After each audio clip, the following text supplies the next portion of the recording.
बिस्मिल्लाहिर्रहमानिर्रहीम। अस्सलामु अलैकुम। एक बादशाह अपने दरबार में इंतहाई खुश व खुर्म बैठा था। बादशाह का मूड अच्छा था। वो अपने एक नौजवान और काबिल वज़ीर की तरफ मुड़ा और मुस्करा कर पूछा, तुम्हारी ज़िंदगी की सबसे बड़ी ख्वाहिश क्या है? वज़ीर शर्मा गया। इसने मुँह नीचे कर लिया। बादशाह ने कहका लगाया और बोला, तुम घबराओ मत, बस अपनी ज़िंदगी की सबसे बड़ी ख्वाहिश बताओ। वज़ीर घुटनों पर झुका और आजिज़ से बोला, हजूर, आप दुनिया की खूबसूरत तरीन सल्तनत के मालिक हैं। मैं जब भी ये सल्तनत देखता हूँ तो मेरे दिल में ख्वाहिश पैदा होती है, अगर इसका 10वां हिस्सा मेरा होता तो मैं दुनिया का खुश नसीब तरीन शख्स होता। वज़ीर खामोश हो गया।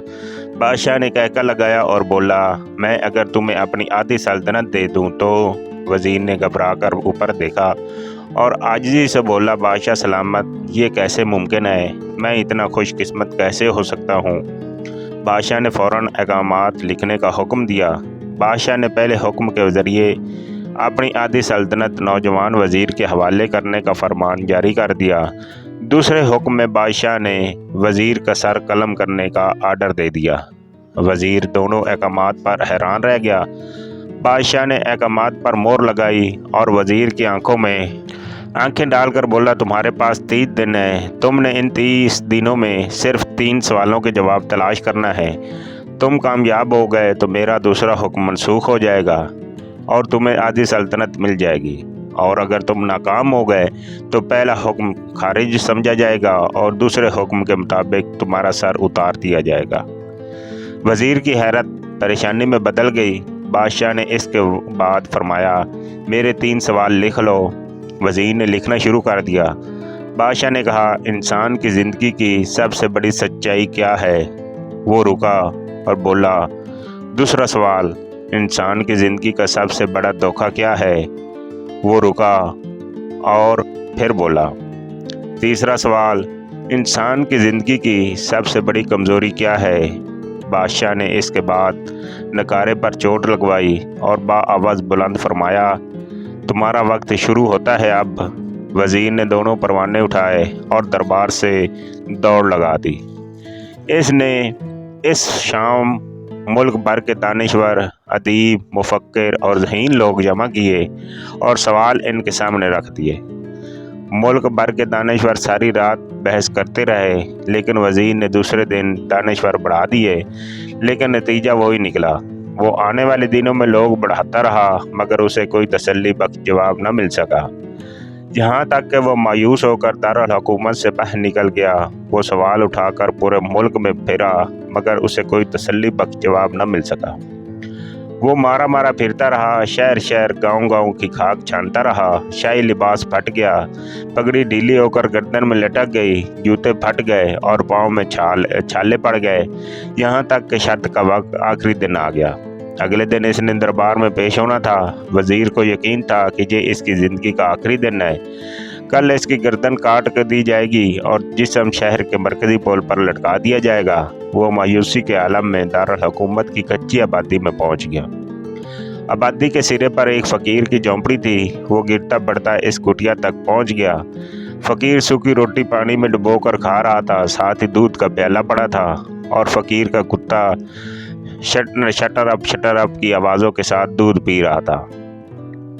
फ़कीर ने वज़ीर की हालत देखी, कहका लगाया और बोला, जनाब अली, आप सही जगह पहुँचे हैं। आपके तीनों सवालों के जवाब मेरे पास हैं। वज़ीर ने हैरत से इसकी तरफ देखा और पूछा, आपने कैसे अंदाज़ा लगा लिया?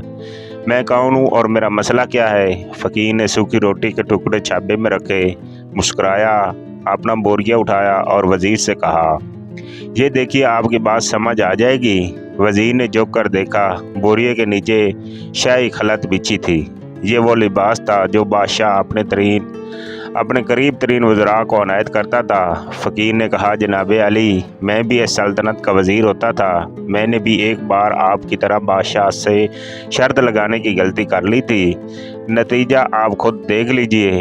फ़कीर ने इसके बाद सूखी रोटी का टुकड़ा उठाया और दोबारा पानी में डुबोकर खाने लगा। वज़ीर ने दुखी दिल से पूछा, क्या आप भी जवाब तलाश करने नहीं कर सके थे? फ़कीर ने कहका लगाया और जवाब दिया, میرا کیس آپ سے مختلف تھا، میں نے جواب ڈھونڈ لیے تھے۔ میں نے سب بادشاہ کو جواب بتائے، آدھی سلطنت کا پروانہ پھاڑا، بادشاہ کو سلام کیا اور اس کٹیا میں آ کر بیٹھ گیا۔ میں اور میرا کتا دونوں مطمئن زندگی گزار رہے ہیں۔ وزیر کی حیرت بڑھ گئی، لیکن یہ سابق وزیر کی حماقت کے تجزیے کا وقت نہیں تھا، جواب معلوم کرنے کی گھڑی تھی۔ چنانچہ وزیر اینکر پرسن بننے کی بجائے فریادی بن گیا اور اس نے فقیر سے پوچھا، کیا آپ مجھے سوالوں کے جواب دے سکتے ہیں؟ فقیر نے ہاں میں گردن ہلا کر جواب دیا، میں پہلے 2 سوالوں کا جواب مفت دوں گا، لیکن تیسرے جواب کے لیے تمہیں قیمت ادا کرنی پڑے گی۔ وزیر کے پاس شرط ماننے کے سوا کوئی آپشن نہیں تھا، اس نے فوراً ہاں میں گردن ہلا دی۔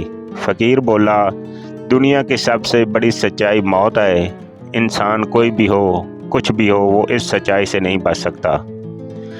وہ رکا اور بولا، انسان کی زندگی کا سب سے بڑا دھوکہ زندگی ہے۔ ہم میں سے ہر شخص زندگی کو دائمی سمجھ کر اس کے دھوکے میں آ جاتا ہے۔ فقیر کے دونوں جواب ناقابل تردید تھے۔ وزیر سرشار ہو گیا۔ اس نے اب تیسرے سوال کے لیے فقیر سے شرط پوچھی۔ فقیر نے کہکا لگایا، کتے کے سامنے سے دودھ کا پیالہ اٹھایا، وزیر کے ہاتھ میں دیا اور کہا، میں آپ کو تیسرے سوال کا جواب اس وقت تک نہیں دوں گا جب تک آپ یہ دودھ نہیں پیتے۔ وزیر کے ماتھے پر پسینہ آ گیا۔ اس نے نفرت سے پیالہ زمین پر رکھ دیا۔ وہ کسی قیمت پر کتے کا جھوٹا دودھ نہیں پینا چاہتا تھا۔ فقیر نے کندھے اچکائے اور کہا، تمہارے پاس اب 2 راستے ہیں، تم انکار کر دو اور شاہی جلاد کل تمہارا سر اتار دے، یا پھر تم یہ آدھ پاؤ دودھ پی جاؤ اور تمہاری جان بھی بچ جائے اور تم آدھی سلطنت کے مالک بھی بن جاؤ۔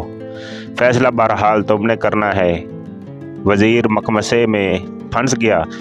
ایک طرف زندگی اور آدھی سلطنت تھی اور دوسری طرف کتے کا جھوٹا دودھ تھا۔